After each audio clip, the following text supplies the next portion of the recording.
Damos una cordial bienvenida a la doctora Cecilia Sosa Gómez, individuo de número de la Academia de Ciencias Políticas y Sociales e integrante de la lista de árbitros del Centro de Arbitraje de la Cámara de Caracas. En esta entrevista, la doctora Sosa nos brindará su valiosa perspectiva sobre la igualdad de la mujer en el ámbito del derecho y en el país, su fundamental rol en el arbitraje venezolano y la trascendencia de este papel en el campo. No se pierdan esta conversación esencial. ¿Quién es Cecilia Sosa? Soy Cecilia Sosa. Tuve una trayectoria muy interesante. Mis padres, mi papá caraqueño, mi mamá de Ciudad Bolívar. Ya yo tengo unos cuantos años y he vivido diferentes etapas de Venezuela. Okay. Y creo que una de las características más interesantes de la mujer es que tiene capacidad de adaptarse a las nuevas etapas. Creo que, y digo que es una condición de la mujer porque en el caso mío, yo no me lo he propuesto. Yo no he dicho voy a pensar así ahora, voy a pensar así mañana, sino que nosotros tenemos una capacidad de adaptación a las realidades y también a las soluciones muy pensadas, pero al mismo tiempo muy preparadas de alguna forma. Cecilia Sosa nació en Caracas, en la ciudad de los Techos Rojos, nací en el año 43. Ya mis padres estaban radicados en Caracas. Mis hermanos son todos de Ciudad Bolívar, eran todos de Ciudad Bolívar, mi mamá guayanesa, mi papá caraqueño. Era un contraste muy particular en esa época, porque yo pudiera decir que Ciudad Bolívar era como la capital de Venezuela, por el Orinoco. Todo entraba por el Orinoco, las revistas francesas, inglesas, el inglés de Trinidad. O sea, todo esa, digamos, era un corredor fluvial del río que traía la modernidad a Ciudad Bolívar. Y en consecuencia mi mamá, que era de acuerdo a su partida de nacimiento del hogar, era una gran costurera. Y se inspiraba en esas revistas y en esos libros de arte que llegaban a Ciudad Bolívar. Como yo fui única hija hembra, ella me disfrazaba de las cosas más exóticas que podía haber. Me disfrazaba, por ejemplo, en esa época el disfraz, o sea, el carnaval era algo muy importante para el país. Me disfrazaba, por ejemplo, de la esposa de Rubens. Y cuando me preguntaban de qué estaba disfrazada, la gente ni siquiera sabía lo que era. De manera que yo fui una niña a la que mi mamá quería que yo tuviera una cultura general, que supiera todo, que supiera francés, que tocara piano, que bailara ballet, o sea, una cultura que era un poco de todo, ¿no? Yo aprendí a tocar cuatro, aprendí a tocar arpa, piano, mil cosas. Pero llegó un momento, a los 16 años, que le dije, no, sigo así. Yo quiero entrar a la Escuela de Ballet Nacional. Okay. Y me dijo que no. Y entonces le dije, bueno, si no puedo entrar a la Escuela de Ballet Nacional, voy a entrar a la Escuela de Derecho. Wow. Cosa que no estaba en su programa. Y mi papá era el que me consentía y ella era la rígida para que aprendiera todo lo que pudiera aprender. Y esa experiencia me llevó a pensar y lo practiqué, y hoy en día que soy profesor y veo pasar tantas jóvenes en los estudios de Derecho, que nosotros teníamos unas características muy particulares que yo desarrollé como mujer. En primer lugar, fijarnos una meta y insistir en la meta, con todos los inconvenientes que se te puedan presentar. En segundo lugar, no competir con los hombres. Creo que ha sido una buena decisión y creo que las mujeres llevamos un poco eso por dentro de nuestra libertad y nuestra igualdad en relación al trabajo con los hombres. Y bueno, Cecilia Sosa, para hacer el cuento corto, es una persona que fue formada con mucha disciplina, cosa que agradezco, pero también con poca libertad de divertirme de joven. Tenía demasiadas responsabilidades y creo que en eso mi mamá fue un poquito exagerada. Y bueno, me liberé cuando entré en la Facultad de Derecho, en el sentido de que estaba haciendo algo que yo había decidido por mí misma. Y yo creo que hoy, con todo lo que yo he pasado desde el punto de vista familiar y personal, haber perdido a mi hijo de 27 años, haber perdido a mi esposo, quien fue el amor de mi vida, soy una persona positiva, emprendedora, que no trato de recordarme qué edad tengo, sino en qué puedo ayudar, en qué puedo realizarme, en qué puedo disfrutar. Yo disfruto haciendo un trabajo, yo disfruto esta entrevista. No vengo para que me hagan un interrogatorio al cual tenga que tener cosas que no deba decir.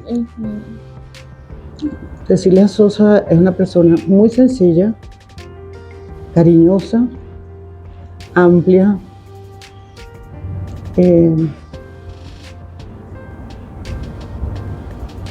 aquí estoy. ¿Cómo fue su inicio en el derecho? Bueno, yo me propuse, cuando me gradué de Derecho, ser juez de menores. Ese era mi objetivo.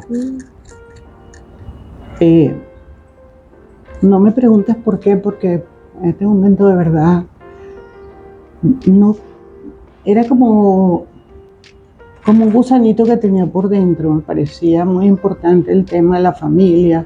Me sigue interesando el tema de la familia como derecho, como la esencia de una sociedad, como lo que hace que un país se desarrolle, es la familia. Después podemos hablar de eso, pero una de las cosas más interesantes de la Constitución de 1999 es que el centro de la Constitución es la familia. Y la cantidad de artículos que ordenan por edades a la familia es impresionante. Las garantías que tiene el niño antes de nacer en la Constitución es impresionante. Lo que tiene la mujer embarazada, lo que tiene el padre, los derechos del joven, los derechos de la persona. Por cierto, la Constitución habla de ancianos, o sea, yo estaría en esa categoría, pero que si tercera, cuarta, quinta edad, etc. Pero volviendo al tema, yo quería ser juez de menores. Yo me gradué en el año 67 y en esa época hice todos los cursos, inclusive interamericano, panamericano. Me vinculé al Consejo Venezolano del Niño, que para ese momento era la institución, digamos, que se orientaba en lo que yo quería hacer. Y no pude.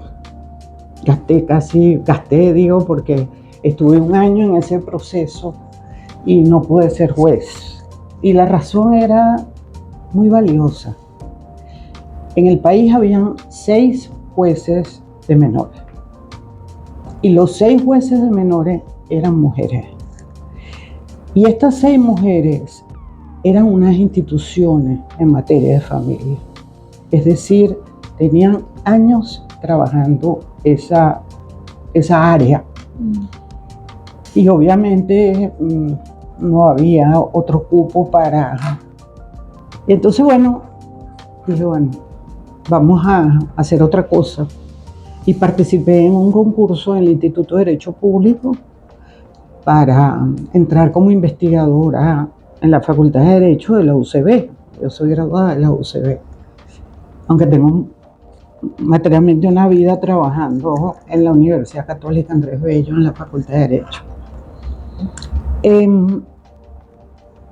Y bueno, hicieron un concurso y junto con otro abogado, Norma Izquierdo, ganamos el concurso y entramos allí, donde pasé algunos años de un convenio que tenía el Ministerio de Obras Públicas con el Instituto de Derecho Público. Y mi primer trabajo se llamó La historia de las aguas en Venezuela. Conocí al doctor Morles, que era el director, y después vino Gruber Carías. Gruber Carías me dejó su cátedra de Derecho Administrativo 1 y ahí empecé mis funciones de profesor hasta hoy. Pero lo que te quiero decir es que uno nunca debe decir que la suerte fue lo que lo acompañó, pero yo sí creo que tuve algo de suerte. Para entrar en la carrera judicial, en la Corte Primera de lo Contencioso Administrativo, después de todos los años de trabajo en la administración pública, porque yo fui abogado 1, abogado 2, abogado 3, jefe de sección, jefe de división. O sea, pasé bastantes años conociendo la administración pública. Pero un día me llamaron para saber si yo quería preparar proyectos de sentencia en la Corte Primera. Dije que sí. Y los proyectos de sentencia se discutían con el resto. Por ejemplo, pues hace porque alguno se había inhibido. Entonces uno entraba a participar en el colegio, en ese órgano colegiado. Y bueno, hacía mis proyectos de sentencia y empecé a discutirlos con magistrados. Yo era, bueno, casi una preparadora. Un día, después que tenía como 2 años en eso, me llamaron a ver si quería ser relatora. Ya tenía como un ranguito un poco mejor. Y pasé como de relatora también, como 1 o 2 años. Y después me llamaron para ver si quería ser suplente de la Corte Primera, o sea, magistrado suplente. Y dije que sí, pero era 5º suplente. No, era imposible que yo llegara a incorporarme, pero fue posible. El primero se excusó, el segundo estaba en año sabático, el tercero, en este momento no me acuerdo, pero tampoco se podía incorporar, el cuarto tampoco, y Cecilia Sosa llegó a ser magistrado de la Corte Primera de lo Contencioso Administrativo, magistrado que ya conocía por la trayectoria. Y ahí pasé casi 4 años. Llegué a ser presidente de la Corte Primera de lo Contencioso Administrativo. Y bueno, Román Duque Corredor y yo fuimos llamados a ser magistrados de la Sala Político-Administrativa, donde estuve 10 años. Y ahora, bueno, me parece que estoy en condiciones de ser un juez de árbitro, en condición de investidura de árbitro, porque primero tengo algo de experiencia para poner en una balanza a las partes. Claro. Me parece que es un área donde las mujeres abogados tienen un espacio que deben luchar por él, porque es un espacio donde el desarrollo del contenido del derecho es muy importante. Tienes igual unas partes que cada uno está alegando por su derecho o por su defensa. Y bueno, aquí me tiene. Creo que me gustaría hacerle una invitación a las mujeres abogados que trabajan también la mediación, que es un espacio muy importante para ayudar a la congestión que existe en los tribunales de la República.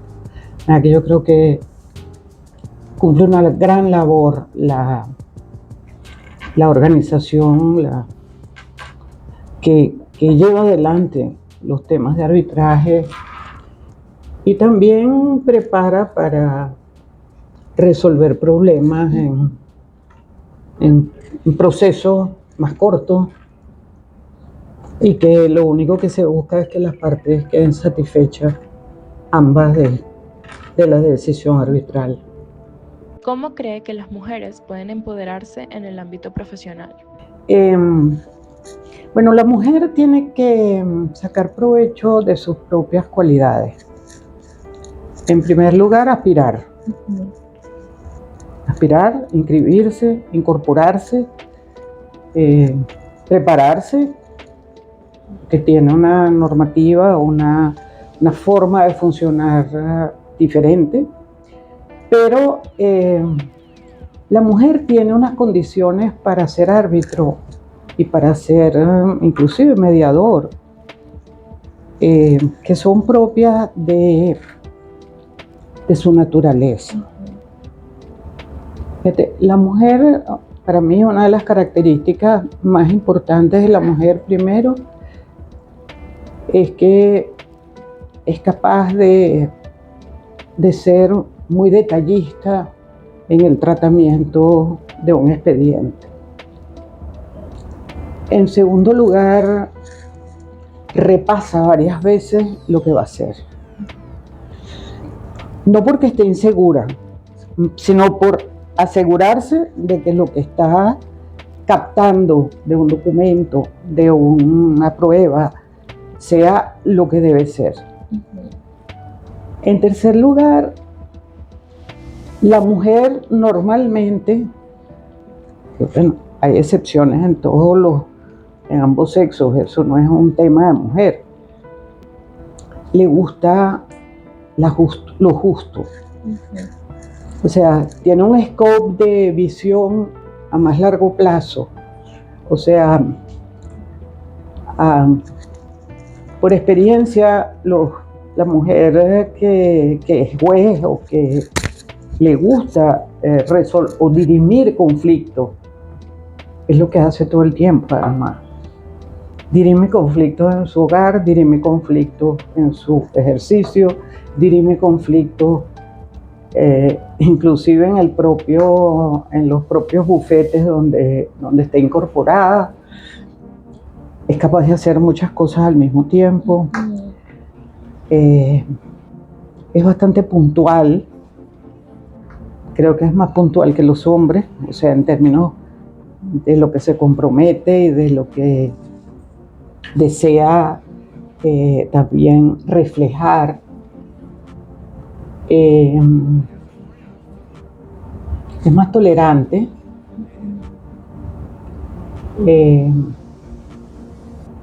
Y en ese sentido, creo que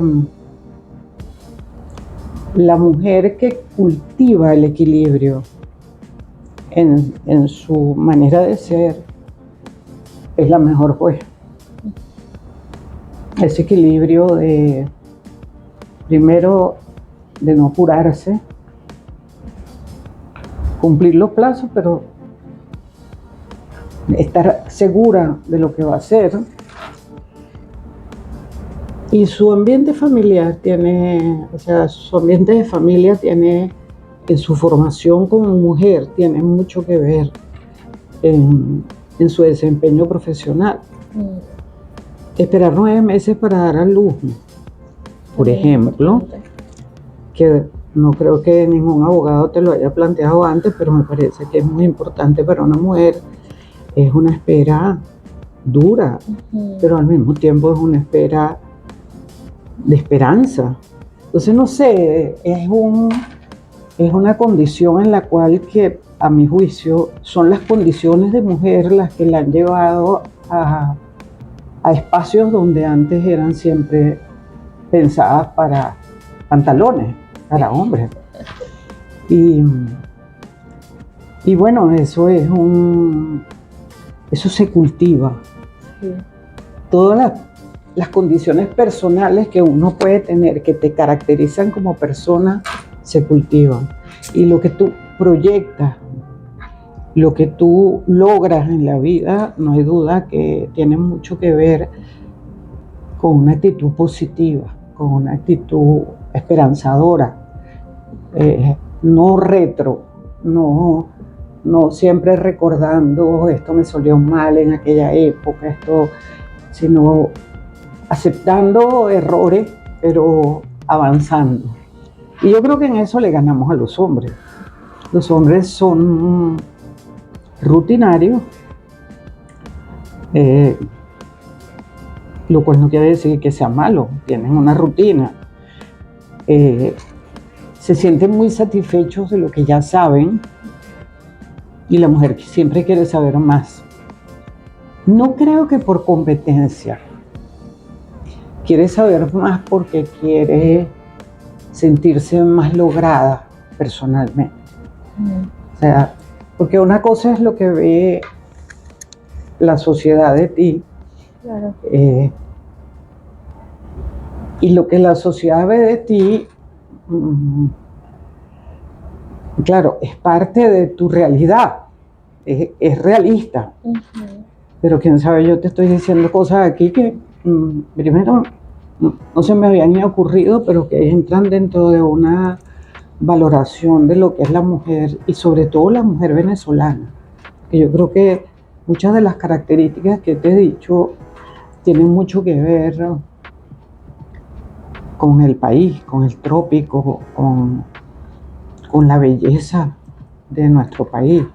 Es decir, es una mujer que sonríe, es una mujer que le gusta el sol, que le gusta el mar, que le gusta la montaña, que es muy plena.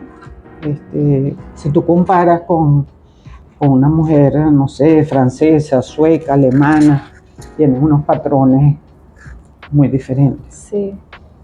¿Considera que la mujer aporta una perspectiva diferente en el mundo del derecho? Sí. La mujer jurista, la mujer abogado en términos... Cuando yo hablo del abogado, normalmente estoy hablando de el que trabaja el derecho todos los días, el que sale a tribunales y regresa de tribunales para hacer lo que tiene que hacer en tribunales al día siguiente. Y yo creo que el abogado tiene 3 áreas de trabajo, muy hermosas las 3. Una es el abogado de ejercicio, que es más o menos el que te estoy describiendo, el que tiene un cliente que llega con un conflicto y él orienta a ese cliente con una estrategia judicial que es lo más conveniente dependiendo del problema, de los documentos que se tengan, etc. Está el abogado investigador, que es el que muchas veces está en los centros de investigación, que en Venezuela seguramente por la situación que vive el Poder Judicial ha obligado inclusive a los abogados litigantes a también ser investigadores. Me parece un dato interesante, es decir, publican, o sea, la situación del derecho está tan trancada desde el punto de vista hasta de su eficiencia, que el abogado tiene hasta tiempo para escribir un libro. Antes posiblemente no tenía ese tiempo. Y entonces hay una especie de combinación de abogado e investigador que está aportando una experiencia también, quién sabe, desde su enfoque con unos contenidos prácticos que también enseñan. Pero también está, digamos, el abogado consultor, el abogado corporativo, el abogado que también es un abogado que puede llegar al litigio, pero tiene una orientación particular. Y está el abogado juez, o vamos a llamarlo abogado del sistema de justicia, porque yo puedo ser defensor público, yo puedo ser abogado que representa a la Procuraduría General de la República. De manera que, digamos, está ese cúmulo de órganos que forman el sistema de justicia, pero que son abogados que, incorporados al sistema de justicia, fundamentalmente deciden casos, ¿no? Por eso es que las áreas auxiliares al sistema de justicia, como es el arbitraje y otras formas de expresión o de procedimientos para resolver conflictos, forma parte del sistema judicial en términos de colaborar con ese sistema, claro, y descongestionar de alguna forma esta especie de freno, de pared que tenemos en este momento en el propio sistema judicial de los tribunales. Entonces, claro, todo aquello que pueda ir a un sistema de arbitraje, de conciliación o de cualquier otro medio, tiene de alguna forma un área también para la justicia y para impartir justicia, porque de alguna manera el hecho de ir a un arbitraje, andas buscando justicia, y el árbitro o el conciliador que va a poner de acuerdo a las partes está haciendo sentir a las partes que van a encontrar un medio para hacer justicia entre ellos. Entonces, yo por lo menos entiendo que todos los medios auxiliares de justicia en este momento en Venezuela, que no es otra cosa que sentenciar casos con una dinámica distinta, un procedimiento diferente, una especie como de tolerancia de postura. Es un medio de alguna manera como menos agresivo que el enfrentamiento judicial, porque la parte tiene mucho que ver en el proceso. O sea, la parte está buscando un abogado, pero que a su vez el que pone los elementos más claros frente al abogado es la propia parte, la que está detrás de su abogado para obtener una justicia más rápida, más eficiente, más transparente. De manera que yo veo que hay en desarrollo, por lo menos en Venezuela, una búsqueda de reforzar más el área de ejercicio, porque es de ejercicio, pero a través de mecanismos auxiliares de justicia que están acompañando de alguna manera el sistema para ver si podemos, o si las partes empiezan a comprender que si yo voy a este sistema puedo obtener justicia de una forma inclusive hasta más transparente, más de acceso, más abierta. Y bueno, veo esas grandes oportunidades para el abogado. Ayer di clase en la universidad, yo doy Derecho Administrativo, Procedimiento Administrativo y Acto Administrativo. Y bueno, una primera clase de presentarlos, entusiasmarlos. Hay un alumno que me preguntó, doctor, pero un profesor nos dijo que para qué estábamos estudiando Derecho Administrativo si en los tribunales nunca se puede ganar al Estado. Y bueno, si lo hacemos de manera tradicional, posiblemente no. Pero yo entiendo que ustedes están estudiando Derecho precisamente para sobreponerse a las restricciones que tenemos en este momento. No hay una profesión que permita comprobar que en un país hay justicia, el sistema de justicia. O sea, y para el sistema de justicia necesitamos los abogados en sus diferentes expresiones, investigación, ejercicio. porque yo también tengo el funcionariado público, que es tan importante. Si yo tuviera abogados de gran calidad en consultorías jurídicas en los despachos de ministerio, abogados de gran calidad, como los busca cualquier escritorio, en Procuraduría General de la República, de repente el país estaría en otro canal, en otro desarrollo, en otra limpieza, estaría de repente hasta con más inversión extranjera. Nosotros tenemos una constitución que permite, imagínate, es la primera constitución que tiene un régimen socioeconómico escrito, donde dice el sector privado y el sector público están casi como un matrimonio para el desarrollo del país. Y más bien vemos que esos sectores no están coordinados en esa orientación. Entonces,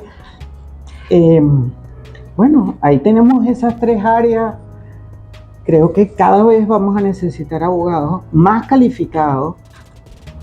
Hay calidad en los abogados que están saliendo de la Central, de la Católica, de la Ávila, de las del interior, la Universidad de los Andes, la Universidad de Carabobo, la Bicentenaria de Aragua, la Universidad de Oriente, o sea, universidades inclusive nacionales o experimentales que están produciendo. Y bueno, hay que devolverle también al país, aunque yo ejerza una profesión privada, mi trabajo es devolverle al país lo que el país me dio.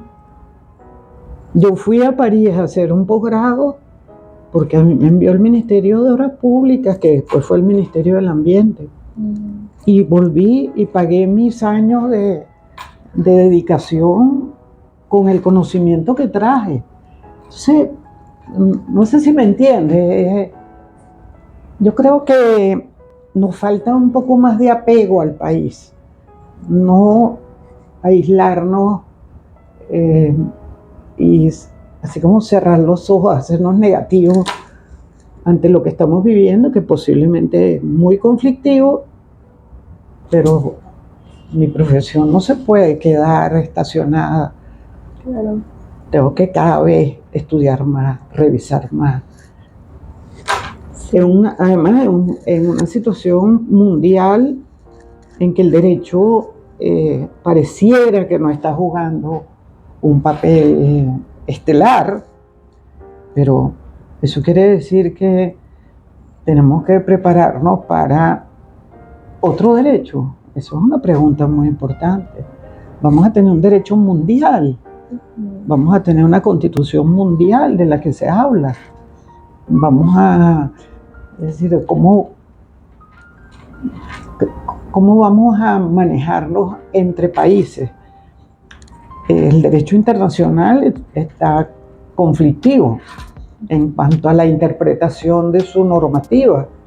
De repente vemos que los países se están como comiendo a sí mismos. Los abogados tenemos que seguir estudiando y descubriendo cómo acompañamos a un Estado que anda perdido. Nuestro Estado, Venezuela, anda perdido en derecho. Tenemos una constitución que tenemos que probarla bien para saber si la debemos cambiar. Pero probémosla. Esa es una constitución que tiene un apoyo nacional, nos guste o no. Es democrática, tiene todos los atributos. Es la primera vez que nos consagran garantías expresas en la Constitución. ¿Quién nos da las garantías? El Estado. Pero también nos las puede dar el sector privado, si me lo propongo. Entonces, bueno, ese desafío para todos los abogados tenemos que asumirlo para dar lo mayor de nosotros. No importa la edad. Puedo ser jovencita, puedo tener 20 años. Pero mis 20 años hacen que yo entienda, yo tenga un foco que me permite entender mejor lo que está pasando y por qué está pasando.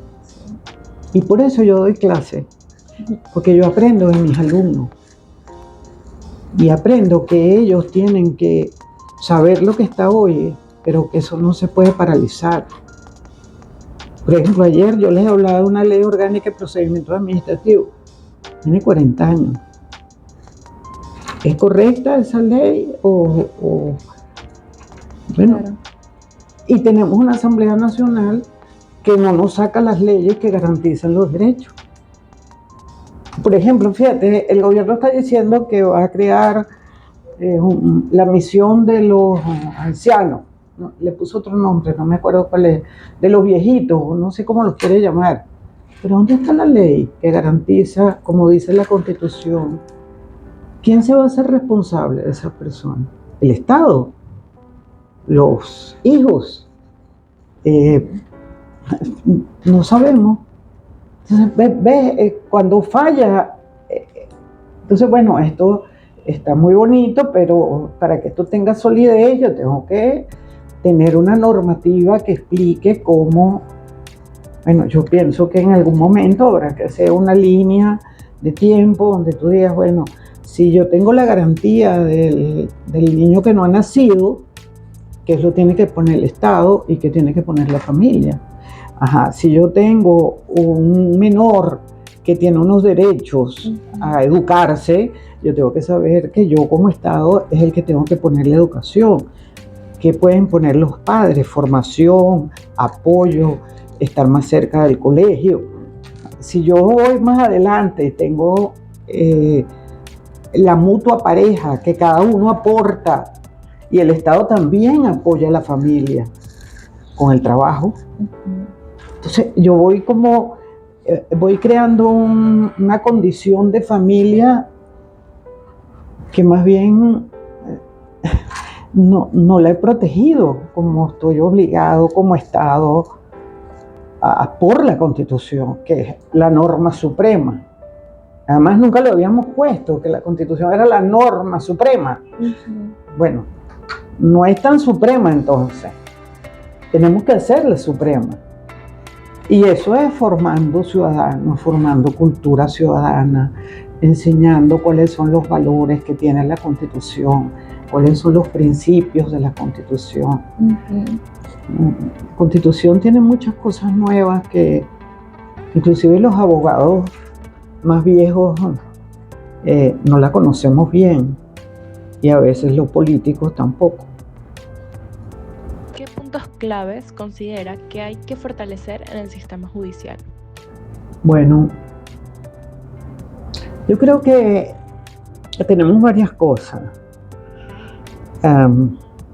Yo creo que el sistema de justicia que está previsto, en el que hasta los abogados están incorporados al sistema de justicia como un todo. Estamos hablando del Ministerio Público, estamos hablando de la Defensoría del Pueblo, estamos hablando. Yo creo que lo primero que tenemos que reforzar es que la justicia es para el ciudadano. Y el ciudadano es el más desprotegido de la justicia. Cuando yo hablo del ciudadano, estoy hablando por supuesto de todos, de los que tienen recursos para tener un abogado privado y de los que no lo tienen, que tienen que recurrir a la Defensoría Pública. ¿Okay?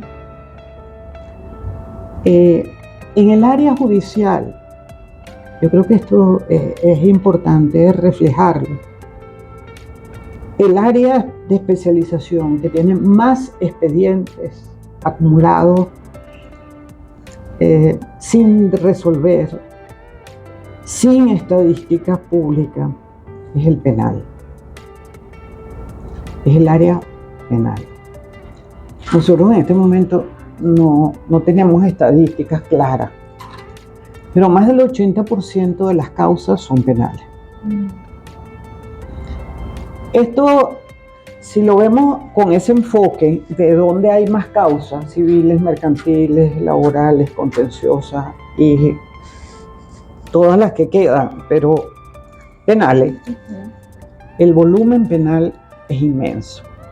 Para mí eso es un área fundamental de lograr una eficiencia, de lograr jueces eficientes y que sepan lo que hacen con el Código Orgánico Procesal Penal, que lo apliquen.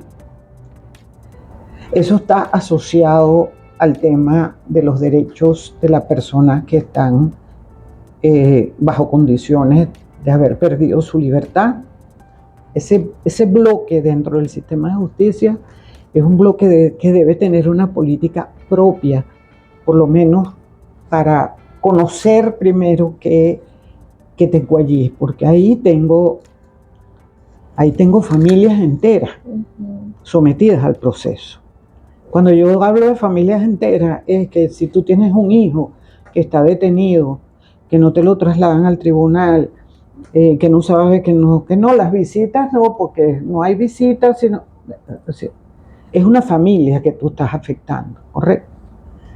Ok, eso lo dejo un poquito de lado. De manera que en esa área ahí no hay defensoría pública que valga, porque el número de defensores no puede cubrir las causas que están en proceso allí. No pueden, es imposible numéricamente. Aparte de las especialidades, porque si tú eres defensor público, pero eres de menores, tú tienes una especialidad a la cual te dedicas y tú no puedes ser defensor en otra área, ni siquiera por emergencia, porque no estarías dando una actividad correcta. Pero creo que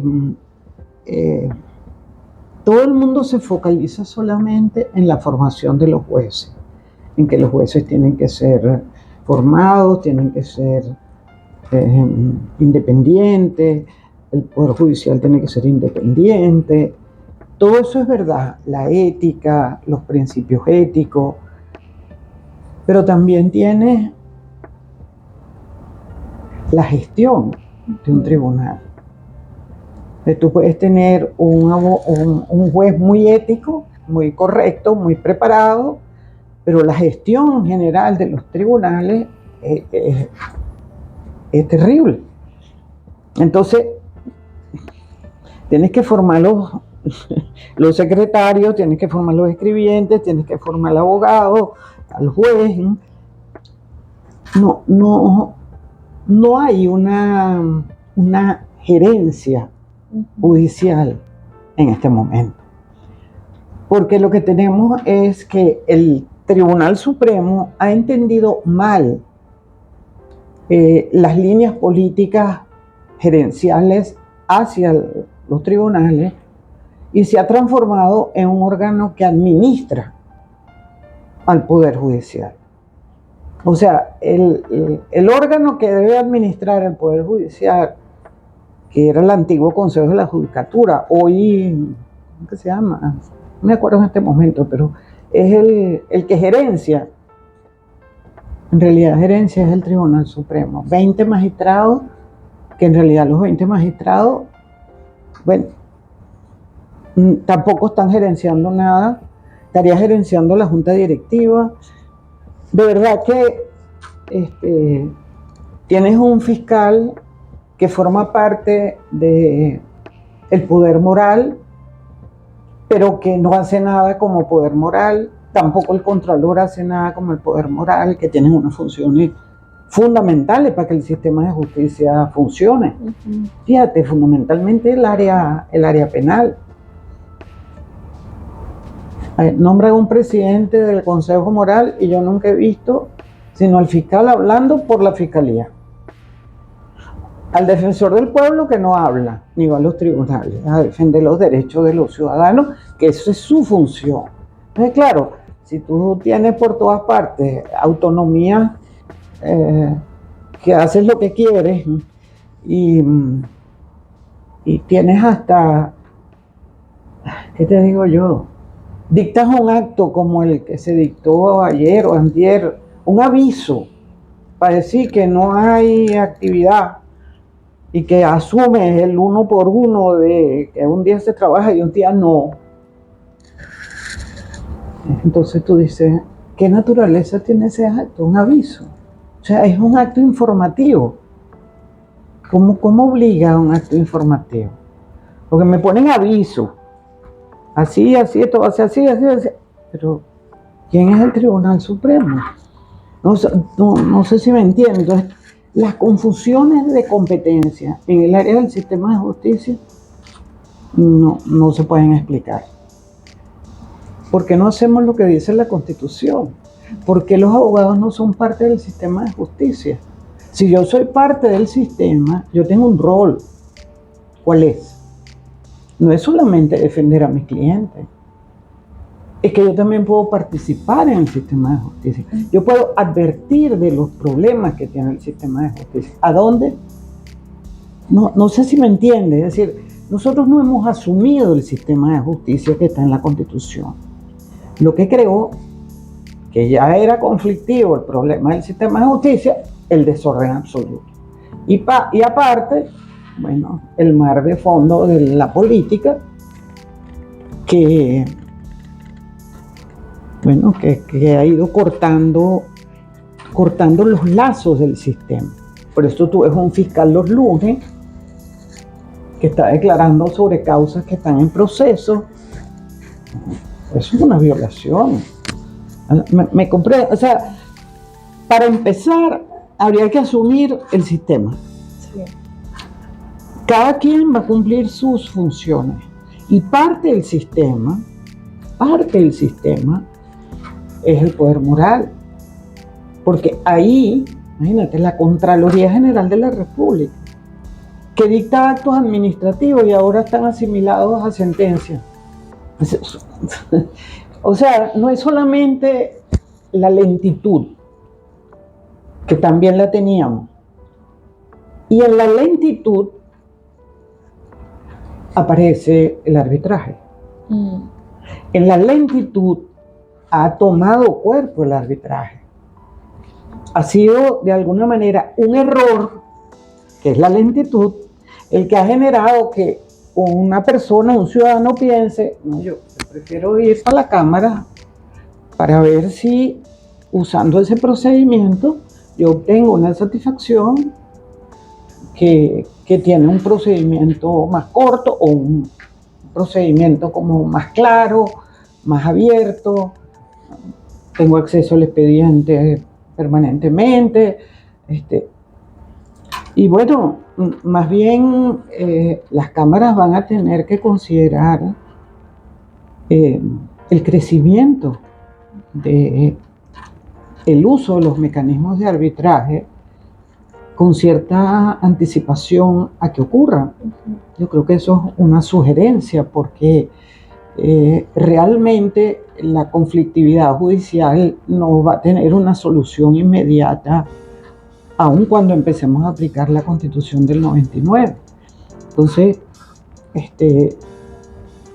no es un tema de propaganda, es un tema de canalizar todas aquellas áreas a las cuales no estoy impedido de utilizar el arbitraje para ayudar al sistema judicial a que tenga menos demanda mientras eso se reorganiza.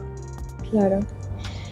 Retomando el tema arbitral, ahorita que también lo comentó casi finalizando, ¿cómo llegó al centro de arbitraje de la Cámara? Bueno, mira, lo que pasa es que como yo formo parte de la Academia de Ciencias Políticas y Sociales, ahí hay muchos miembros que son árbitros. Okay. Y siempre no, es que tengo un arbitraje, bueno, a veces internacional, a veces nacional. Y bueno, no sé, me pareció interesante que compañeros que están sentados al lado mío, que están juzgando, porque están juzgando. Dije, bueno, de repente yo puedo usar mis habilidades también como juzgadora para estar allí. Y yo creo que puedo hacer una labor en beneficio de personas que quieran, digamos, que Cecilia Sosa les conozca su caso. Claro. Y bueno, eso me llevó hasta aquí. Y estoy a disposición de la Cámara para eso. me parece realmente una manera de analizar lo que siempre hice, porque siempre fui juez. Entonces, y bueno, puede que las personas tengan confianza, porque esto es un tema también de confianza, eh, yo la conozco, cosas que suceden, o sorpresas, no me gusta el nombre, no me gusta que sea mujer, uno no sabe al final por qué te escogen, porque esa es la verdad. Entonces, bueno, antes posiblemente yo escogía un árbitro porque formaba parte de un escritorio. Okay. Y creo que eso ha ido cambiando un poco en el sentido de que la Cámara puede tener árbitros que no sean de un escritorio.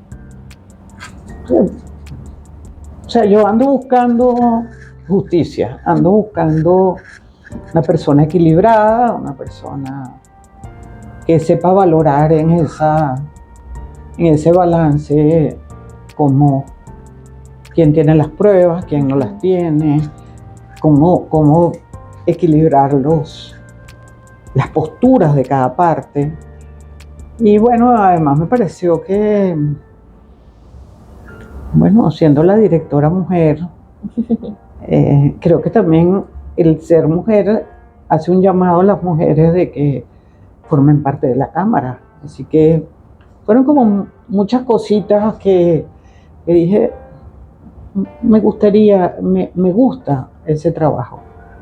¿Qué consejos le darías a quienes consideran especializarse en el arbitraje?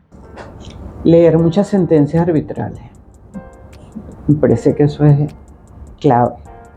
O sea, porque como todo en la vida, las cosas cambian. Hoy estamos en un mundo diferente, por ejemplo, al que yo viví cuando sentenciaba en la Corte Suprema. Mi postura es que yo tenía demandas que tenían 150 páginas. Estaban llenas de citas de jurisprudencia y de doctrina.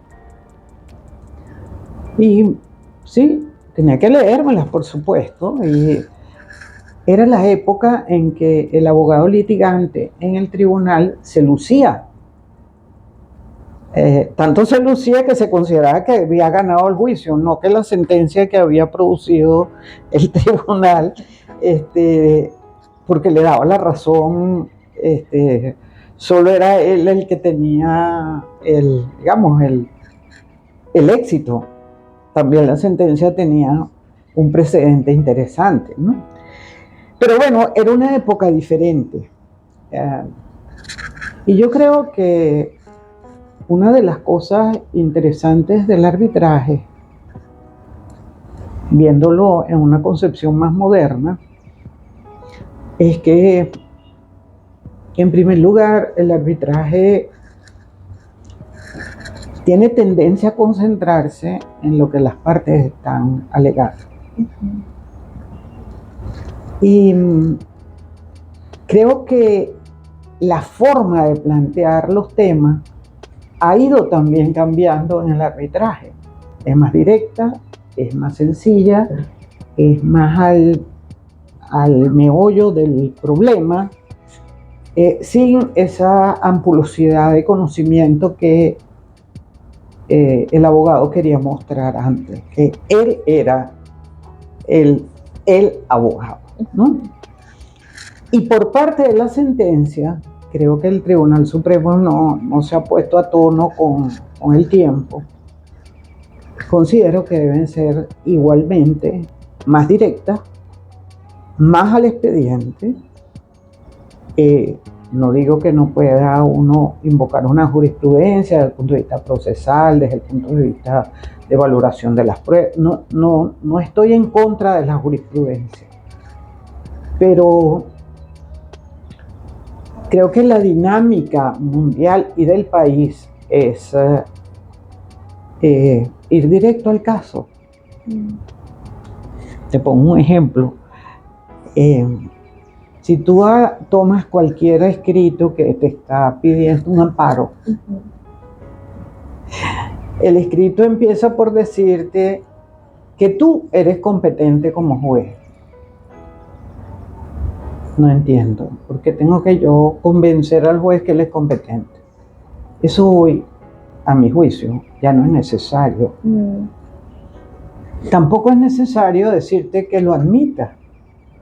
Entonces, cuando voy a interponer un amparo, gasté las primeras 15 páginas diciéndole al juez que era competente y que el amparo era admisible, y que cuando fui a los hechos ya el juez estaba cansado de estar leyendo. Entonces, hoy un amparo debe tener otra estructura. La estructura es, primero los hechos, estos son los hechos. Yo no tengo que convencerte que eres competente, porque si no eres competente, declina la competencia. Y si eres inadmisible, apelo. Entonces, no gastemos tiempo en eso, que es como el patrón de hacer un amparo. No, es demasiado urgente, me están violando un derecho hoy. Dame los hechos al juez.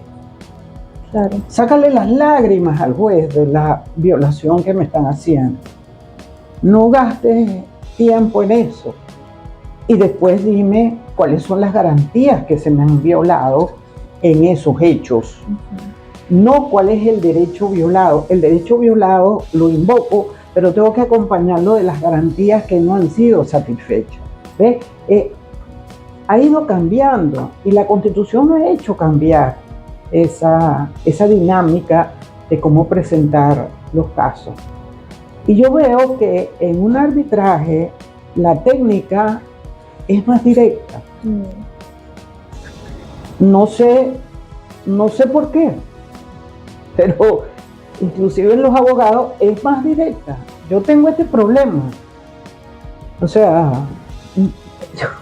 yo contrasto este problema con yo tengo este problema. O sea, yo tengo dos personas que tienen un problema porque ven las cosas de diferentes formas. No sé, creo que eso me parece muy importante frente al futuro. Todo tiene que ser más corto, más directo, más claro, más justo. ¿Cuál considera que es el legado que le gustaría dejar en el ámbito del derecho?